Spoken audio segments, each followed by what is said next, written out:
can't get to heaven. No, you can't get to heaven In a mini skirt. in a mini skirt. 'Cause God don't want God don't want no little flirts. no little No, flirt. you can't get to heaven in a mini skirt. 'Cause the Lord don't want no little flirts. No, you can't get to heaven in a mini skirt. 'Cause the Lord don't want no little flirts.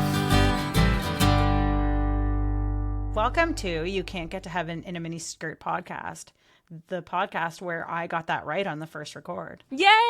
Yay! You did. You know the name of our podcast. Congratulations. And Jessica, you want to tell people where they can find us on social media? Yeah, you can find us on TikTok and Instagram at Heaven in a Miniskirt, and you can go to our website at heaveninaminiskirt.com.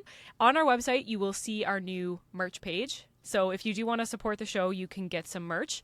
We're also going to have a Patreon coming out soon within the next month to 2 months. It just really depends on how much time we have. But if you want to sign up for our Patreon, you would get one bonus episode per month. So stay tuned for information on that. Yeah. Awesome. Today, for those of you who have listened to our Newfrontiers episode, we are going to be interviewing a former Newfrontiers elder who was pushed out of the church.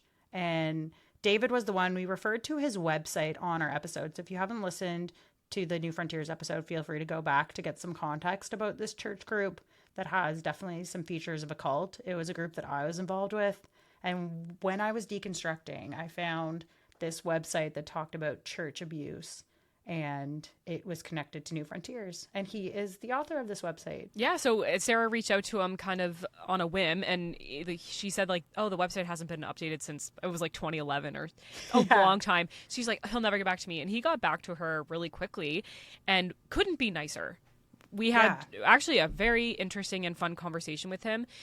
What I love about David's still a Christian, and we had just such a lovely, interesting deconstruction conversation, because what we realize is, like, we have so much in common. Despite what we all believe right now, we still have so much in common from our past beliefs and our experiences. David is really deconstructed and reconstructed, and he's found a place of faith, and he still works within the church. And he is much more open, much more inclusionary now than he would have been when he was working with Newfrontiers. Yeah. But it's cool. We're going to talk about his journey and his experience with spiritual abuse within Newfrontiers. Yes, and there are many stories like his. I don't remember if this is in the episode, but something that he did mention to us was that when he went through this, he realized that there were multiple people within the Newfrontiers structure that had gone through something very similar. And after our Newfrontiers episode, we had several people that were involved with that organization and went through spiritual abuse reach out, and we appreciate all of you sharing your stories with us, and we're sorry for what you went through. And I hope that this episode will also give people hope that if you have experienced spiritual abuse, there is a light at the end of the tunnel. And then a quick trigger warning: there is a brief discussion of suicidal ideation, so just take care, and it is brief and we get through that quickly. And I think that's it, and I really hope you guys enjoy this interview. And we'll pop some hotline numbers in the show notes for Canadian and American mental health lines if someone is having suicidal ideation. Yes, perfect. And we'll also put David's website in the show notes as well if you want to read more on what he put on his website, because there is more details on there than what we talk about in the interview. So thank you, and see you later, you little flirts.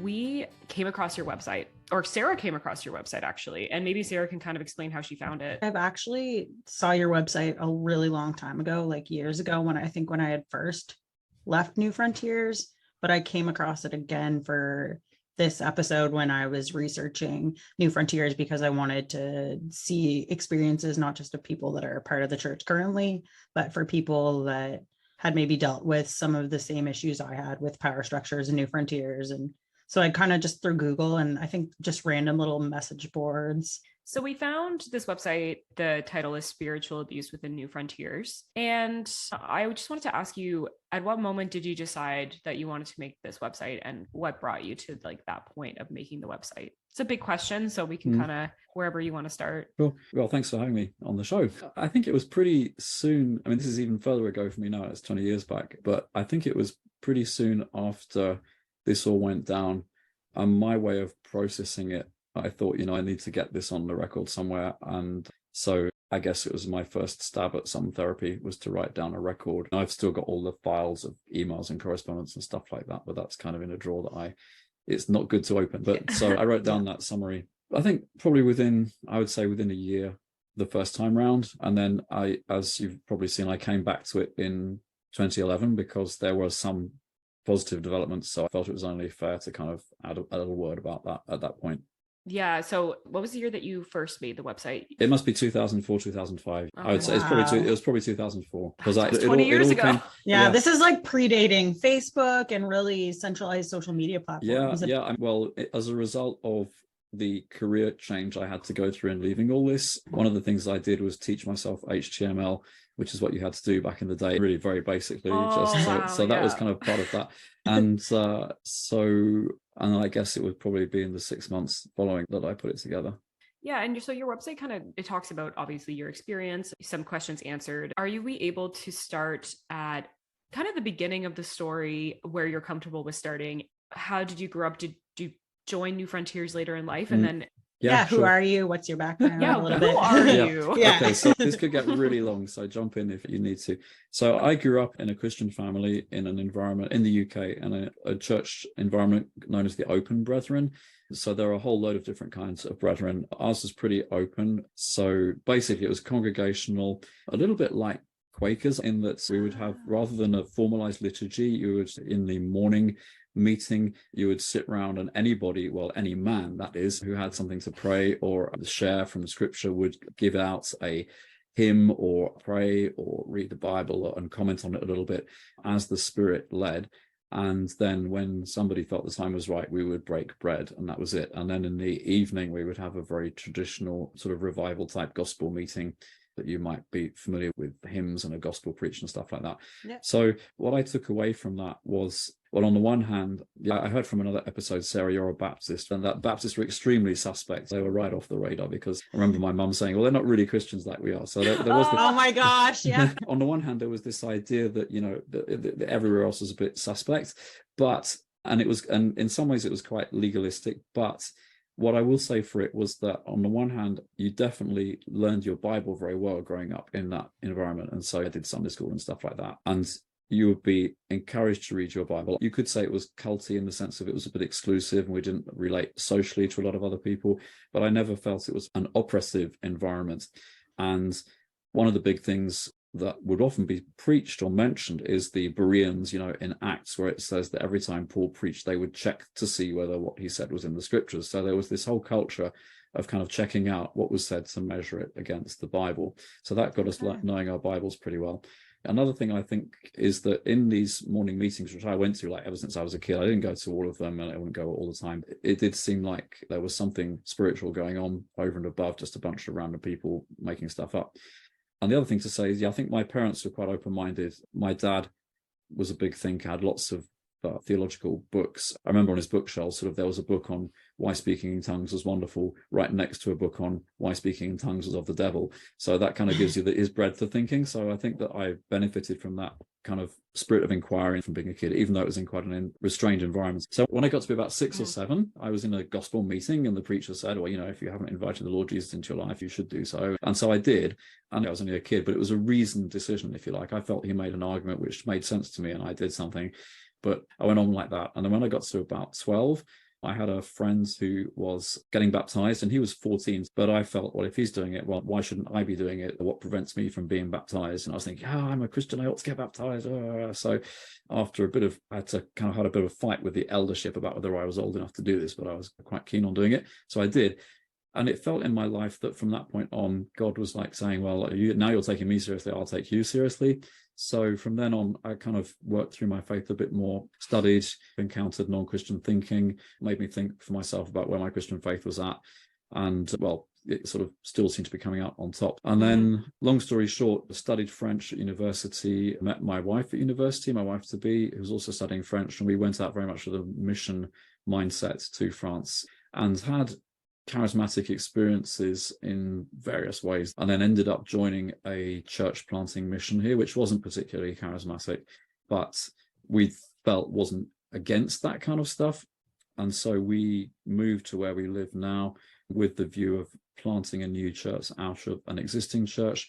After a while, the charismatic stuff got all too much. This was around Toronto, if you've gone into that kind of thing. Yes, Toronto, the Blessing. Toronto Yeah, you must be. Airport So Church. that's Yeah. right. Yeah. So Oh no. we can. Oh yes. And I could talk a lot about that. But Barking and well, I don't think anybody. growling. That's very. What's the word? Defamatory. Yeah, nobody barks in our church. We got into a lot of trouble for getting into this. What was interesting was that it definitely didn't meet with the approval of the status quo where we were, and so that led to some conflicts. And so we ended up being a little on our own.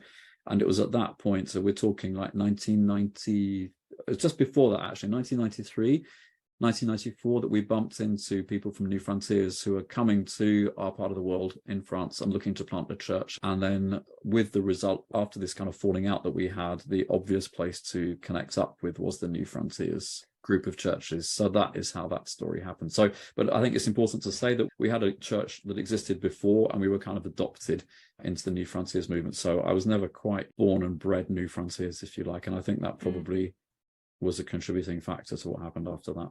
And so the church plant you said was in France, and how did you end up getting involved? Like, were you involved in the leadership right away, or did that take time? No, yeah, I was, when my wife and I came to where we're living now, it was with a specific, we were already part of a mission, and the mission was saying, where do you want to go? And for various reasons, we picked the city where we are now. It seemed to be a good fit for what our skill set was and what the church was looking for. So if you don't mind me asking, what was the group of churches with the original church plant that you... It was a sort of neo-brethren type, that's the best way of putting it, I think. Yeah, I mean, it's gone through several name changes since, but neo-brethren come Baptist-y type setup. Okay. Yeah, which was, a lot of it came out of the work of OM, Operation Mobilization, in the 80s. There's a guy called George Verwer who's just died, actually. He had a big thing about evangelizing Europe, and these teenagers would go around in combi vans, VW vans with literature and stuff. And basically that in about the 70s, 80s, that led to a whole bunch of churches, but they would be non-charismatic, pretty conservative, with a strong evangelistic focus. And so I'm curious about, like you had mentioned growing up in the Brethren Church. I only attended one Brethren Church when I was with a friend when I was younger. And in her church, women had to cover their heads and women weren't able to talk either. And it was, I think, boys over 12 that would do the sermons. The church you're involved in now, what's their kind of view on women in leadership and ministry? Is it similar to Newfrontiers or to the way you were raised? All right, well, that's a big jump. Yeah, I've been all around this. So yeah, the answer today is that we wouldn't make any distinction in roles on the basis of sex or gender. So, but that's been a long journey to get there, which has gone through several different jumps. And maybe one thing that I think maybe is interesting to touch on is, I think for me, it all came down to power balance and power relations. And where I've got to in my journey is to see that a huge amount of the stuff that's wrong, I think, in a lot of church environments basically comes down to patriarchy, which is in itself is all to do with power, and it's power of some people over other people, and obviously men over women in particular, or some men over all the women. So yeah, there's a lot of debate in Christian circles about that. Obviously, I have an auntie who is quite well known in evangelical charismatic circles. And I've known, I've known her ever since I was a tiny kid. And again, my parents would never be against her ministry or anything like that, even when I was in a Brethren, which was much as you described, Sarah. But I always felt that she was an interesting woman in ministry right back in the day, because she wasn't, if I can put it this way, she wasn't, aggressive, militant, or defensive about it. She was just herself, and it was a very good fit for who she was.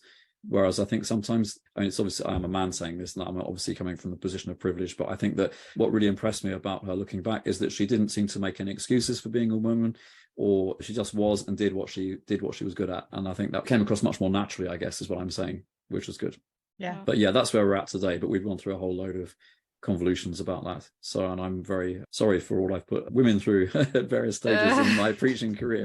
But, So then I'm sure we will talk about the patriarchy again, but I really want to talk about your story and the reason that you made this website. Should we talk about what led up to you leaving Newfrontiers, or did you leave, or were you pushed out? Yeah, that's a good question. I did leave, but definitely because I was pushed. If people want to go look, I guess you can give a link to the whole story. What happened was that there came a point where the way the Newfrontiers works is there was this apostolic oversight where you would kind of report back to somebody who I envisaged as being in a consultancy role. And before we got in with Newfrontiers, there were other, at that time, from the 80s through to the 90s, there were a load of new churches around, particularly in the UK, near where we were. And they were kind of heavier or not, in the sense that they seemed to be more into spiritual authority and submission and all this kind of stuff. And one of the selling points for Newfrontiers for us was that I remember having this conversation with one of the guys, and he said, no, we're not like that. We're not so hierarchical. We're very relationship based, as opposed to some of these other more hierarchical movements. So I think, oh, that's good. I can work with that. And I always felt the apostolic type people were like consultants coming in to help us. So in about 2003, we had a change in our consultant, as it were. They put on somebody else, and I never managed to click with this new guy. And again, long story short, over a period of about 9 months, a year, I felt as a leadership team in our church, which was a big church by that time, about 250 people on a Sunday morning, which was huge for our part of the world in evangelical circles. But I felt we were not getting on with this new apostolic delegate that was coming to see us. And in my mind, it was very much a problem between our leadership and him. And the leaders I was working with seemed to be agreeing with me on that. And so I thought we had something to work out with him. Through a series of events, and I kept working on that basis. We kept trying to have conversations to solve it. There were various things in Newfrontiers I was kind of getting unhappy about because this relationship wasn't working and there didn't seem to be good communication. And then it came to a head where he wrote and said, I'm coming over to organize, I can't remember what he called it, a leadership summit or something. And the agenda, and he wanted this meeting to take place in one of the other elders' homes. And he said, at this meeting, we're going to be asking the question, who is best placed to lead this church? Well, I thought, that doesn't sound good. And he's choosing the territory and everything. And I said to my team, look, this guy, if we're not careful, he's going to divide us as leadership. He's going to split the church. We need to be of one mind on this. Are you agreed? I write back, say, thank you very much. So that who's leading the church is not up for debate. So we're all happy with the way things are. So, well, how can we put this politely? Please go and do something else in the meantime. So anyway, I sent off, this was email had arrived by this time. So I sent off this email, and I genuinely believed I had the agreement of there were two other guys in particular on the team at that time. And I generally felt I had their agreement on that. And within hours, they had written a competing email saying, when we agreed with David about what was said about to you, we didn't actually mean it. And so I thought, well, what does that mean? So I went straight around to one of the guys, and this is where there's the expression in the ground fell from beneath my feet. I never used to know what that meant, but I physically felt like that, where suddenly I realized they were on his side, and this was all part of a plan to get rid of me. And it emerged over the next coming days that they had been discussing this with the apostolic delegate behind my back for 9 months.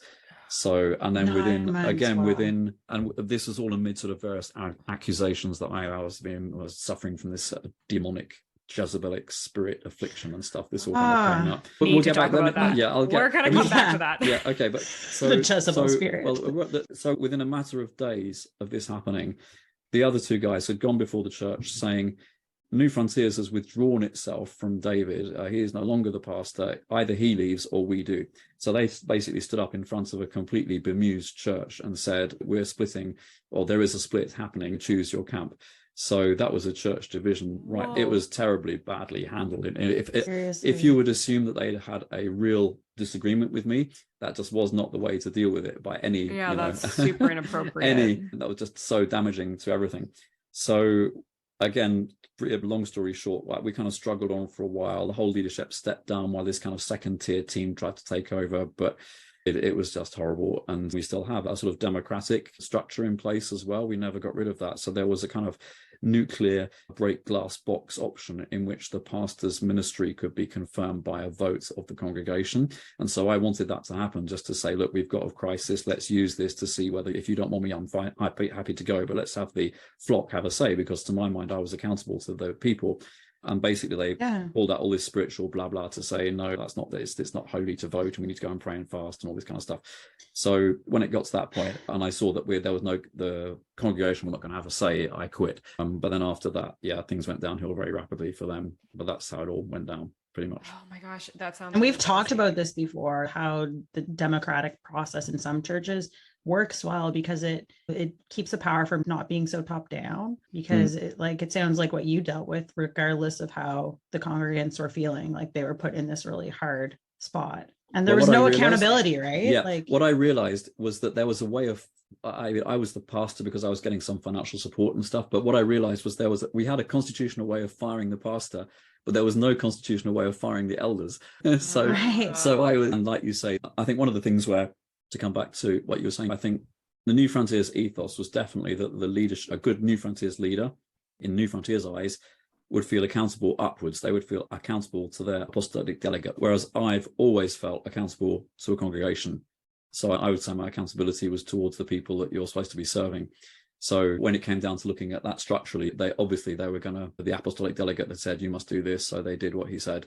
And it was very definitely, they were manipulated by people from higher up the chain, for sure. that must have been devastating to go through that. Yeah, well, it was my whole life at that point. We had teenage kids. It was obviously horrible for them. They lost all their friends overnight. Oh my gosh, I didn't even think of that part. Yeah, that's That's something that's permanently changed all of them in different ways.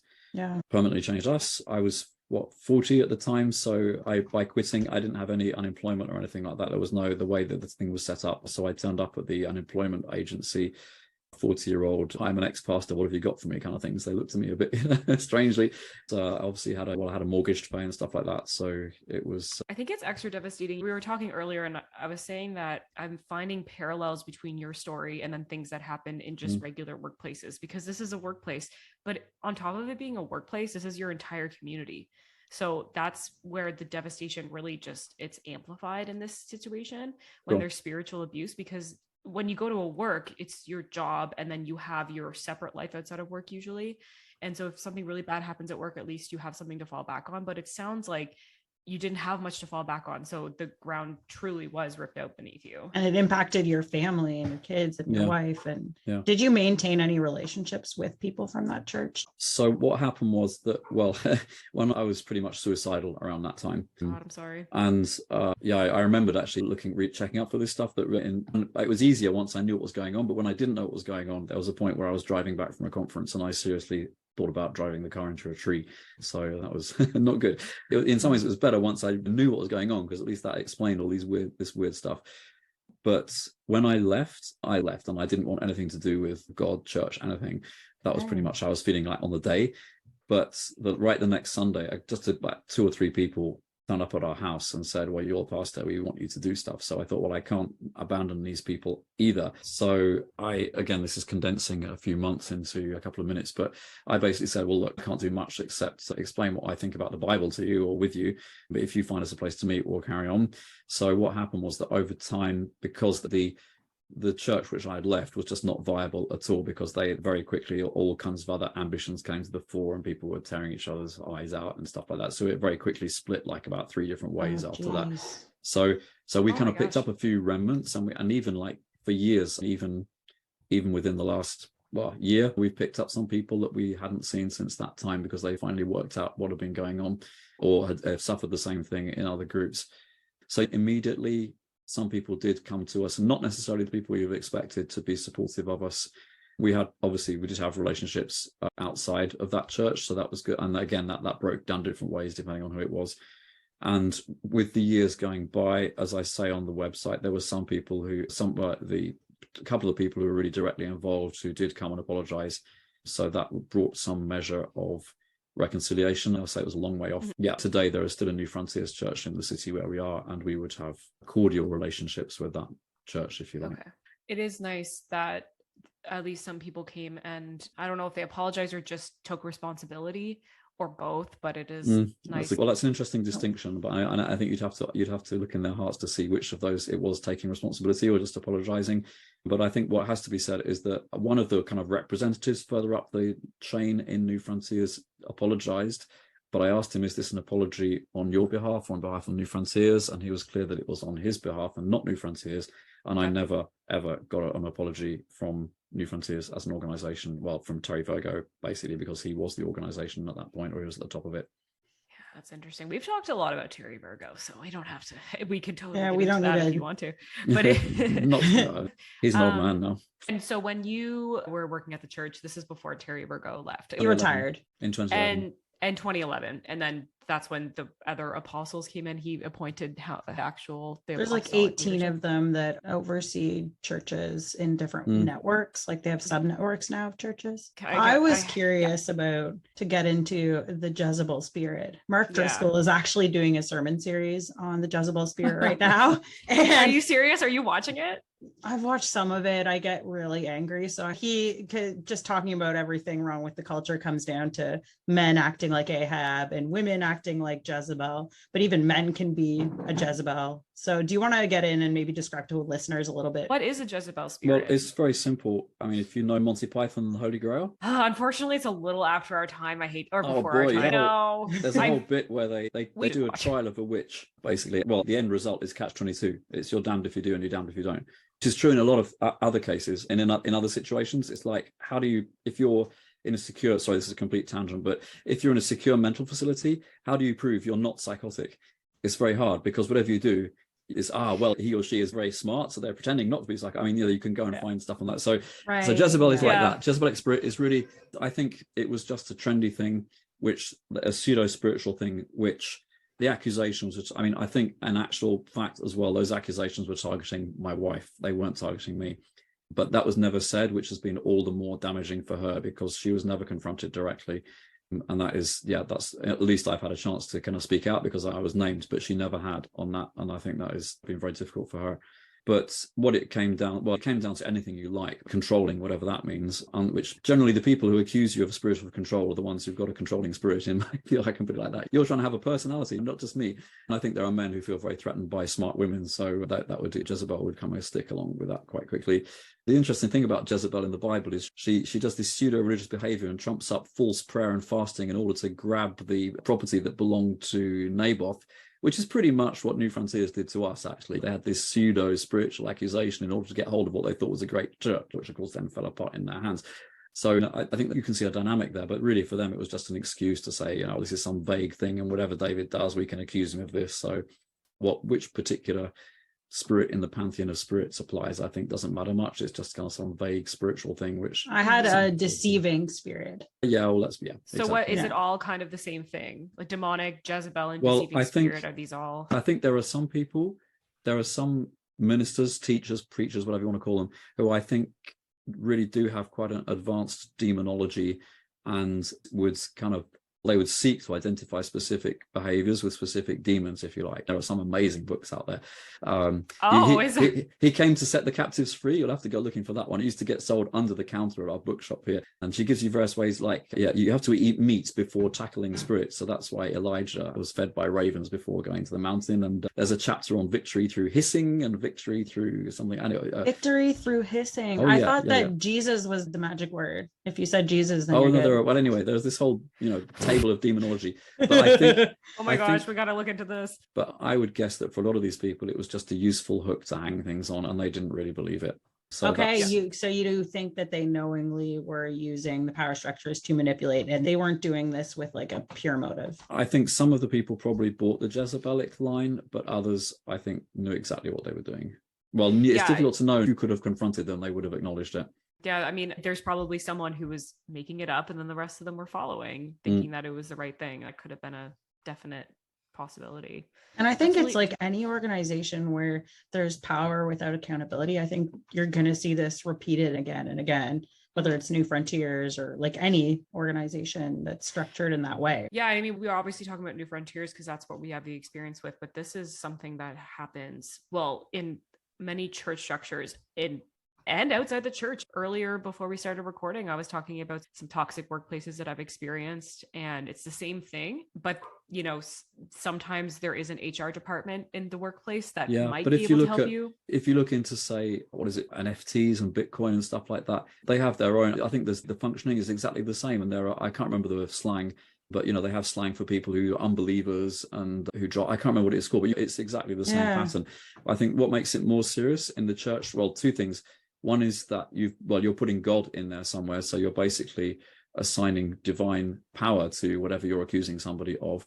And the other thing is that Newfrontiers in particular, they set the bar very high. They were saying we are a restored church trying to set examples to other churches. So that made it all the more serious that they weren't doing what it said on the tin, if you like. That was why I felt it was important to say something, because they were definitely, as I say, placing the bar very high in terms of what they claim to be within the church as a whole. Kind of that view of we have the thing, or like we are somehow more like the early church. We are more representative than other denominations. Like I remember really people saying that very clearly when I was part of the Newfrontiers church. I was part of other churches that felt that way about when I was growing up Baptist. It was always like, oh, the Catholics, right? I think that's a very normal thing to kind of other groups of people. I think one of the particular things with Newfrontiers is that they did believe in a restored church, which was like better than all the others, if you like. And I think the two things which I felt mistakes I'd made were that I confused the church universal, which in other words, the entire body of believers, or wherever they are, which is kind of an abstract theological concept, with the local church. So a capital C and lowercase C. So that we were it, if you like, but also that there was a big emphasis on the restored part. And there's this verse in the Bible about the church being like the spotless bride without spot or wrinkle and stuff like that, which made people, or got deluded church members, and I think church leaders in particular, thinking that they were perfect. And if you think you're perfect, then you don't need any safeguards, do you? So if you've got a hotline to God, then and you don't have any sin, then it's very difficult to say to somebody that they're wrong. I remember that theology that you could be without sin at a certain point. Well, there was a kind of one of the moments, there was a leadership conference in Brighton. Let me just find this. This song is called I Have Seen a Mystery. And the chorus is, this mystery is, it is the church, the hope of all the world. And here I fix my heart and hand. I cannot turn away. It is the church, the passion of God's Son, the goal of history come. You'll see we've nearly reached the day. So, and there's this moment when people were singing this thing, it is the church, the hope of all the world. So I thought, well, we're singing a worship song here, but who are we singing this worship song to? Well, we're singing it about the church, not about God or Jesus. And who is the church? Well, it's all these people who are here. So actually, you're sort of singing a worship song to yourself.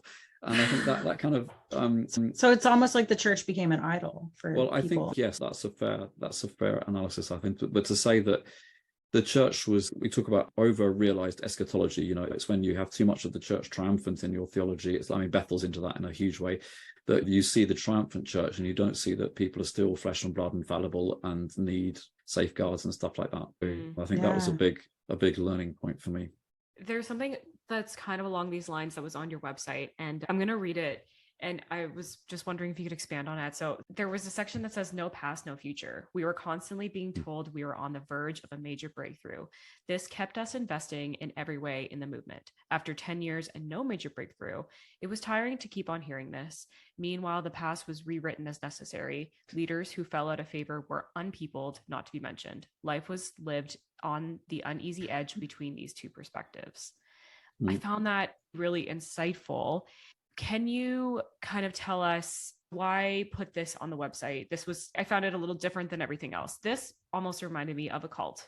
It's a very like telltale sign of a cult. Like we're almost there. We're almost at the breakthrough. We're going to change the world. Is this something that you kind of felt when you left that, that's felt like a cult?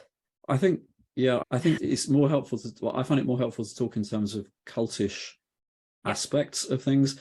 And I think that would be a cultish aspect, which wouldn't be exclusive. I think it's not exclusive to Newfrontiers. It's not exclusive, and I don't think it's exclusive it's not exclusive to churches either. And I think the way that workplaces have changed over the past 20 years, the way that you're encouraged to devote your entire life to the workplace, eat, sleep, everything. I mean, it reminds me a lot of what I saw in Newfrontiers, and I know what it is. This huge, because you end up with an emotional investment and your whole life does start revolving around it. So it's that much harder to leave and stuff. But again, it is more serious if you're doing it in the name of supernatural values, obviously. So somebody said you've got to have a short memory to be a restorationist or a revivalist. But some people, I think it's one person's cult is another person's normal church, in the sense that some people kind of live with it, and because they're a bit more cynical to start with, they wouldn't bother about it. It just wouldn't get them in the field so much as it would me. And I think there's a certain personality type that will commit very readily and wholeheartedly, and of course that will do huge damage because you're buying into this in a big way, and you think it's all exactly what it says it is. And I would put my hand up to that. I've preached sermons where I said we're almost there and this kind of stuff, and you build up an expectation, and then. But as a pastor, if you're in the sort of sense of caring for souls and feeding, you're supposed to be giving you're accountable to them and for them. Well, you can't carry on doing that to people. Well, my question too is like, what breakthrough were you on the verge of? Like, what was explained to you, and what did you explain to the congregants, and what are they taught? What do you? We were on the verge of a breakthrough in Canada too. You're still in a maybe you still are. Yeah. Well, Yeah, God had a vision for church planting all around. Yeah, I like, think what it was is this breakthrough? Well, I think it would be the easiest way to put it would be revival, in the sense of and that there are some quite tight definitions of that. So not a revival in the US sense of we're going to have a revival means like this meeting, these meetings that are in Kentucky a little while back. Oh, the Ashbury revival. But I mean that it wouldn't be. I mean, it's clearly orchestrated in the sense that they said we're going to have this from this date to this date, and that's it. But you can look back in history and see times where, well, certainly by the accounts we have, that there were mass conversions or recommitments, or people who were not particularly in a faith lifestyle that suddenly became it, that there was social change as a result, that it was something that was sort of hugely impacting society. So I think the expectation was, I would put it like that. Okay. Do you have because I have a question, Sarah, did you want to expand on that at all, or? Well, I was going to say, like, in Canada, I think a lot of the times when they were saying we're on the verge of a breakthrough, it had to do with like the amount of people that we are getting, the amount of people that would be saved and baptized, and the amount of people that would be baptized in the Holy Spirit. And so it was more like a numbers thing. And I mean, I feel like it didn't feel like there was a financial aspect to it. It was more just people genuinely wanting to see people come to Christ. I think like there were a ton of very genuine people in the group that I was a part of, but I was there for how many, like under 10 years, like maybe 5 years that I was associated with that church. And there were 2 pastors that the similar thing happened. Almost exactly the same story as you went through, David, down to a T, some sort of disagreement, and then the higher up the structure, and then everyone turning, and that person not being fired, but basically like an ultimatum, like either you submit to this thing or. I think I found about 10 people in 10 different countries that I figured that had happened to. I didn't talk to them all, but I talked to enough of them to think, yeah, this is a pattern. You do talk about that on your website as well, that you're not the only one. And that's where this starts to become really alarming, because it's not a problem with you. This wasn't just you. You did something The Jezebelic spirit. Yeah, it was the Jezebelic spirit. Moving on, I just wondered, so after you left, you said that just kind of like the day after, you were like, you want nothing to do with God, want nothing to do with the church. That was very brief. And do you ever consider yourself deconstructed? I know that you still do have faith. You are still a Christian. How does your faith look different now? Is it similar to what it was before Newfrontiers? Yeah, I was very conscious that I was doing some deconstruction, and I felt that I had to do some deconstruction, a whole load of things that I kind of assumed about the work of the Holy Spirit and stuff like that, or certainly in recent years at that time, I had to think about and deconstruct. But I did find myself reconstructing. And I think there were kind of 2 parts to that. Well, more, there were probably lots of parts to that. I think one part, and I'm sorry if this sounds cheesy, but I just couldn't and can't get away from this sense of the risen Christ, which is a whole different ballgame to the church, if you like. When I was preparing this, I was thinking that sometimes I think the church is the greatest misunderstanding in Christianity. But you're probably right. But I thought that there's just something about the sense of this sounds really cheesy, and I'm not sure it gets what I feel across accurately, but I can't get away from this notion Christ is risen. Okay, that's one side of things. And I think that where things have been consistent with me is, like, even as I was saying, back in my teenage years, I was reading up Sartre and Camus and all the existentialist philosophers, and through university as well, because I studied French literature. And so I've had the whole kind of intellectual, rational side to my Christianity, if you like. And I've never come to a point where I've felt that Christianity made less sense than some of the other stuff. And also looking at where other systems ended people up. So there's been those kind of 2 halves to it. I think what has changed is the way that I've re-examined the Bible, which again, I think is something I've done all through my life. But I've seen a whole new prospects or ways of looking at the Bible, understanding the Bible, which I hadn't seen before. And well, that's just a constant rediscovery. Of course, being able to do that has meant some shifting in how I've understood my whole approach to the Bible. But at the same time, I find there's been a consistency in that.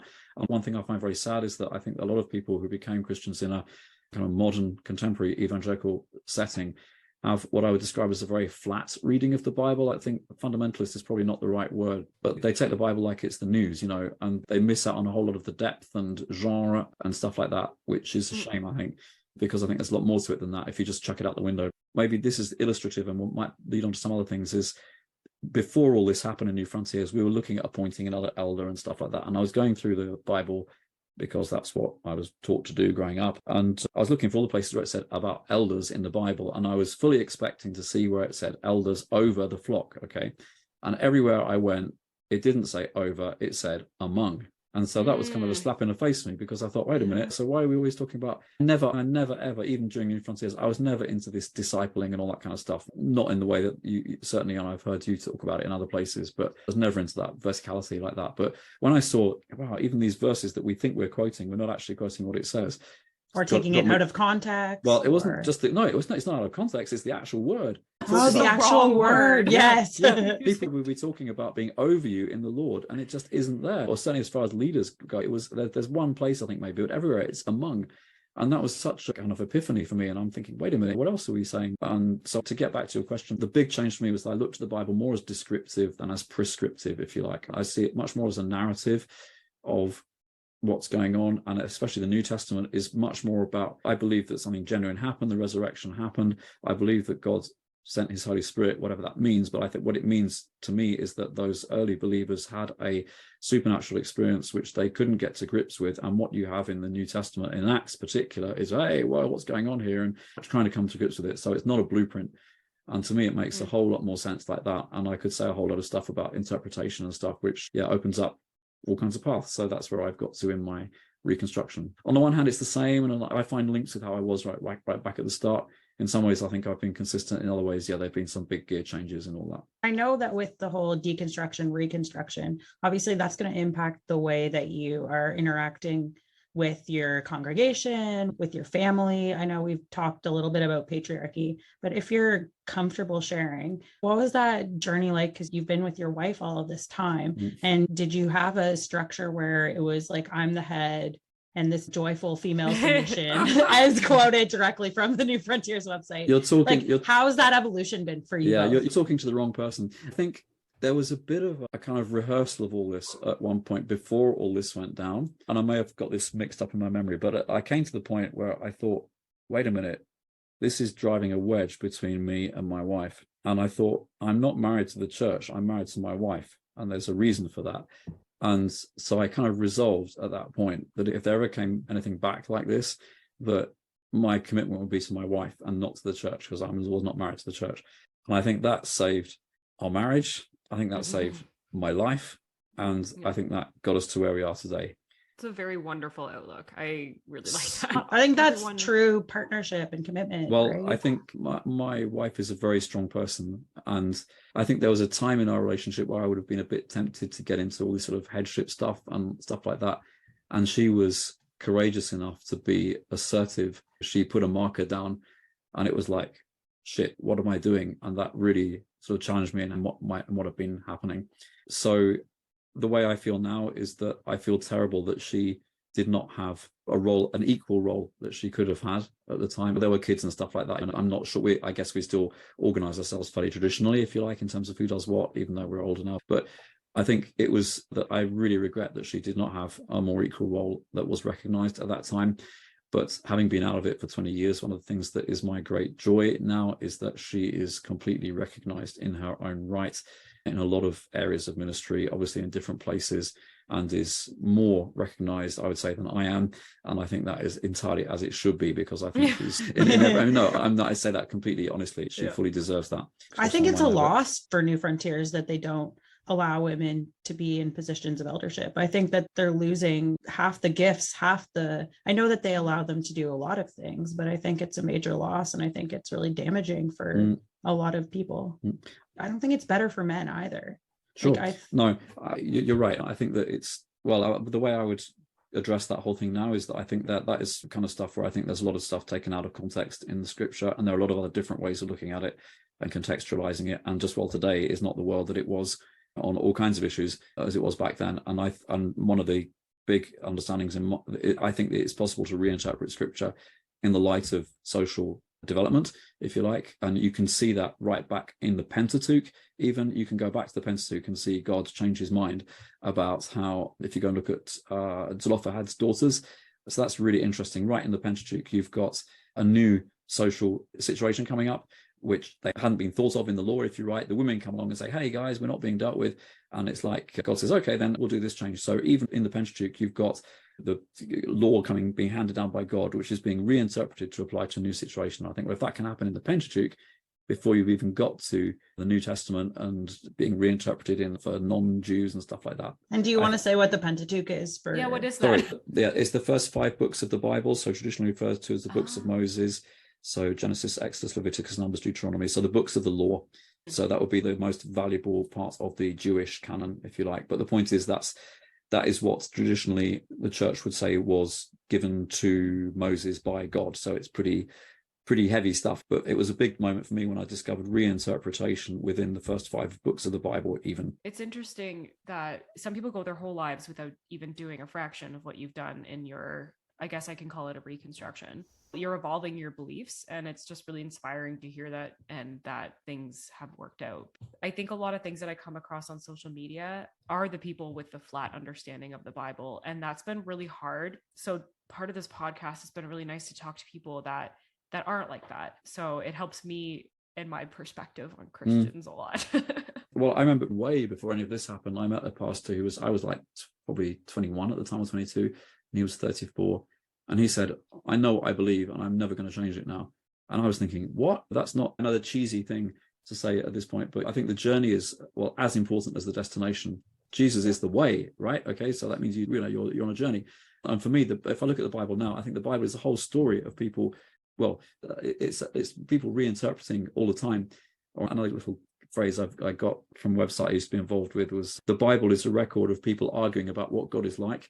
This argument continues today. We call it the church. And I think that I like that. Yeah, I think that's brilliant. And I think that, and it's quite a Reformed church. So Lutheran Reformed theology is the traditional Protestantism in France. And they're quite big on the idea that the word of God emerges from discussion around the text. And I really like that idea. That I think that it's in the Jewish tradition. There's always the discussions and what the rabbis thought about it and so on. And I think that's a big part of what Christianity should be, is people having conversations. I would want to look at what the text actually says, not what some commentator says it says. And then that's the way we do Bible study in our church now. We take it in turns to lead a Bible study, and the brief for people leading a Bible study is they have to prepare open questions, and we don't know what the answers are. We don't go into it with the idea this is what the answers are, and then we just see what comes out of the text. And it's really interesting. I'm reading the Bible like I've been reading the Bible for 55 years or something now, and I'm still thinking, hey, I never saw that before. And I think that emphasis on discussion and the ability to change your mind and evolve and progress, I think that's so important, because that gives a space for your congregants and the people that you're interacting with in the church to be able to have their own opinions and their own experiences, and it's not so prescriptive. No, that's definitely where I am today. Well, I'm proof texting this as I go along, so I hope that's not shooting myself in the foot. But there's in Jeremiah, God gives a promise about the new covenant in which he says that he will write his law in people's hearts, and that no man or woman will have to teach another. So to me, that says that the whole promise of the new covenant is God's indwelling spirit. So I'm charismatic still, in the sense, not in the sense of necessarily barking like dogs or speaking tongues or whatever, but in the sense of I believe that God's indwelling spirit is, if we don't have that, then the rest is pointless, basically. So, but I believe that every believer has that, which is kind of a bit like what Quakers would have said back in the day. I need to trust God that other people have his spirit as well. And so they have got just as much a right to their take as me. Now, of course, then you factor in experience and background and stuff like that, and try to listen to each other. But that is the key to the way I see now. My pastoral role is all about empowering people. It's about saying to people, hey, God has given you what it takes if you apply yourself to find your way. My whole thought is that anybody who leaves our church for whatever reason, whether it's just a professional move or whatever, that they've got their own toolbox. They're not dependent on the organization or whatever, and I don't feel that they've left. They're like through- betraying you. Or... Yeah, sure. This is a very refreshing conversation. So. Good. Yeah. Yes. And sometimes it's a lot of emotional labor. Like I'm sure you can relate that you talked about everything being in that drawer, like reopening things. Like for me, it was a lot to go back through like conversations and messages and things related to my experience with Newfrontiers. Yeah. But I also want to acknowledge that like this, for me and for you, this happened quite a long time ago. Yeah, I think it's important to say that, because I've changed, and I think Christianity is about, or conversion is a continuous thing. Catholics would say that you're constantly converting yourself, which I think that it's an ongoing transformation. And I have to have it in my mind somewhere that those people who did all that stuff, they're allowed to change as well. And if they come back and have changed, I need to find it in myself to be able to. That was the work I had to do on myself. Is that in fact, I'm not into God speaking in a big way, but at one point, like a while back, probably 18 months after this, I did actually pray once and sort of say, like, well, God, why aren't they repenting? And it was like, well, what I heard, however you want to put that, what the words that came into my head straight back was, because you're not ready yet. And I thought, ouch. And this is one of the reasons I believe in God, is I think, well, stuff like that's so out of left field, I could have said that to myself. So because it wasn't something I was happy to hear. But that made me feel that I had a process to go through. I did a lot of work after that on getting myself to a place that if those people were to change and come back and talk to me, that I would have it in my heart to welcome them. And as I said, that did happen. And I was glad that it didn't happen any sooner, because it took me that time to get there. There are other people I'm still waiting, but then that's the way it goes. You might be waiting for a while. We'll see. Well, there's an interesting... This was said by a guy from a Newfrontiers church, actually, I've stayed friends with. He's gone through a bit of a journey as well, but he drew my attention to a verse in Philippians where Paul... he's talking about false teachers and apostles and stuff like that, and says, don't get into any of their crap. It's all awful, and whatever you do that have anything to do with them. And then he says, but in all this, the gospel is preached, and for this I rejoice. And I thought that's such an amazingly irenic position to take. You know, he's not hiding anything. He's saying, I think they're wrong because this and this. And yet he has a generosity of spirit to say, well, if somebody finds the Lord, is how we would put it, if somebody is able to go on their spiritual journey because of what they're doing, despite of all the crap that they're doing, well, I'm not going to complain about that. And that's been a big formative verse for me that I've got to. I'm sure there's stuff which is crap in our church, and plenty of my people in the congregation would say that because we're not perfect.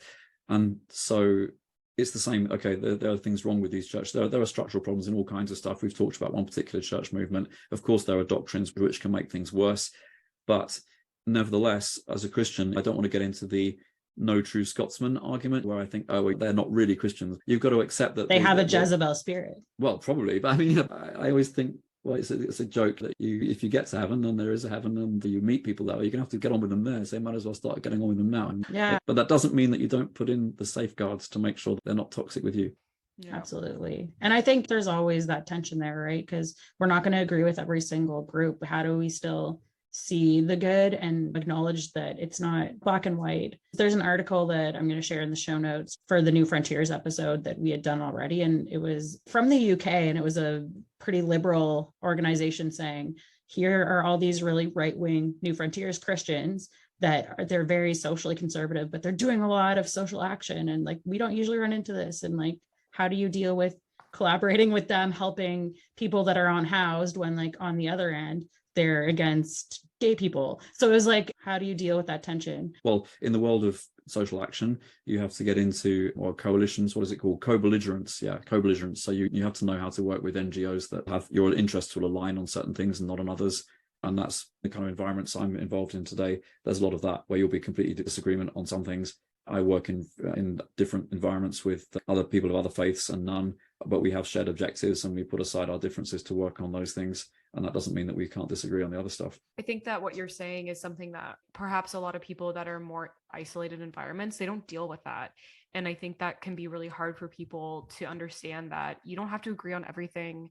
Like the three of us are talking right now, we clearly don't agree on our faith, but we're having a conversation. We pretty much agree on everything else. And Yeah. we can have a conversation and a friendship without believing in the same things. And that is something that Sarah and I definitely we're a huge advocate for. Because there's so much emotion when you feel hurt and angry, you have your guard up. I found myself this week, even I had ran into someone who was wearing a God shirt.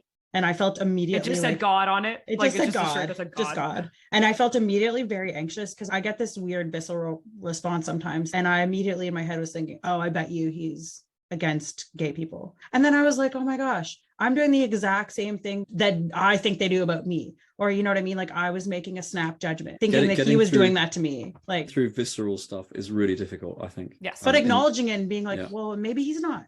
That's a huge step that it took me a long time to start doing once we started this podcast. And it's an ongoing thing that I'm dealing with. And I think you are too, Sarah, and probably you too, David. Sure. Yeah. Well, I think it's a Yeah. lifelong, I'm afraid. But yeah, I guess it's a commonplace, but time is a healer. It isn't, not if you just take time, you need to put some work into it, but things do get better over time. I think if you are willing to address the stuff, it does make a difference because you get another perspective as well.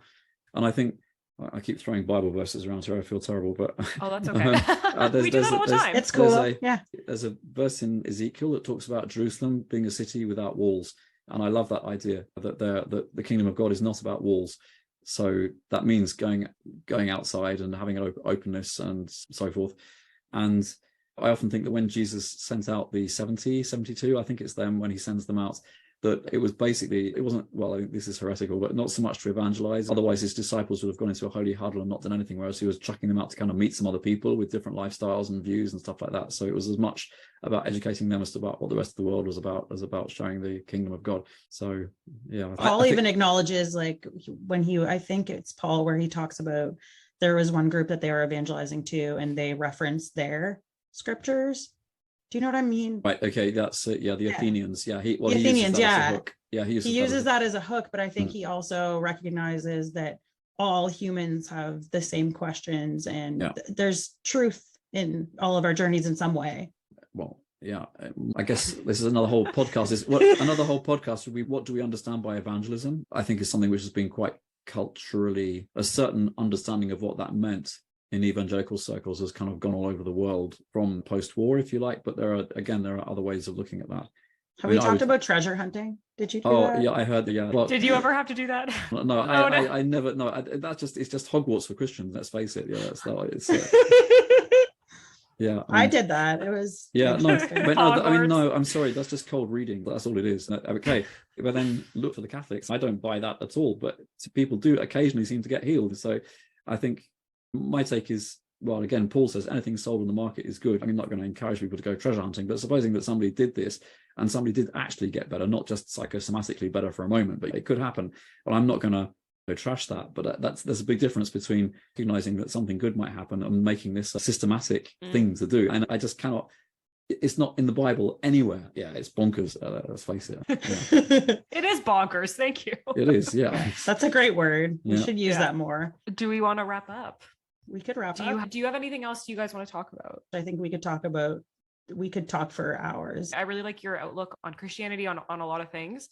Very progressive and very interesting. So I've actually learned quite a lot already. So I love even the view like that you shared, like in the Pentateuch, how they were reinterpreting, because you have oftentimes people saying, well, no, it has to be read exactly this way. I love that spirit of openness. Yeah. What can I say to wrap up? I think the X-Files, maybe there's hope. That's a good. Sarah loves the X-Files. I love. Well, that's the last X-Files. line in the whole series. Apparently, I've never watched it, but There's hope. yeah, I think hope is a big thing. Hope is a big thing, and I believe there's a reason to hope.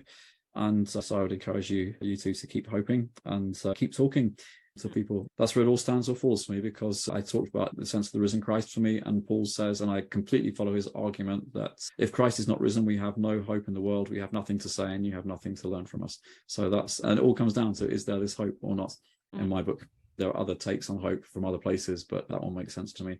But yeah, and I think, well, props for what you're doing. I think it's courageous, and you were saying that it's not always easy with some of the feedback you get, and it's not popular in the sense that I think polarization is the thing in North America particularly, but I think it's going all over the place. We're seeing walls going up all over the world rather than coming down.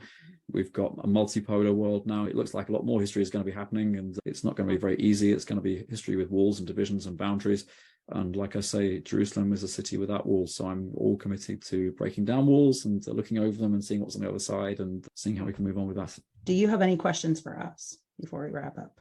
No, I don't think I have, because I don't want to lock you into something.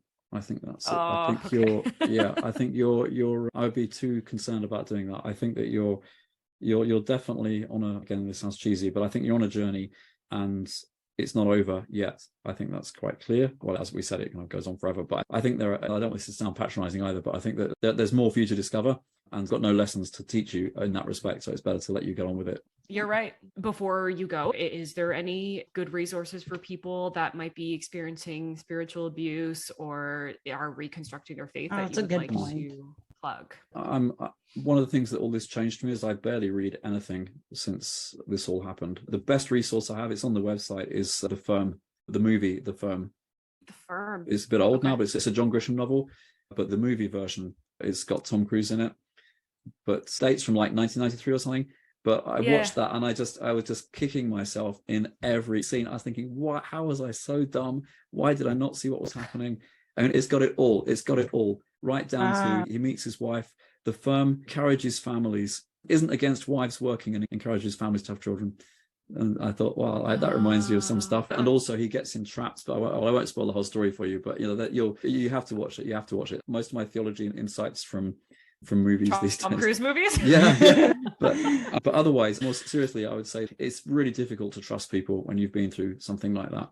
But I think to find a trusted third party who is not in your environment, obviously, but who has got at least an understanding of where you're coming from, that they don't think you're suffering from religious mania or is going to try and turn you into an atheist overnight or whatever.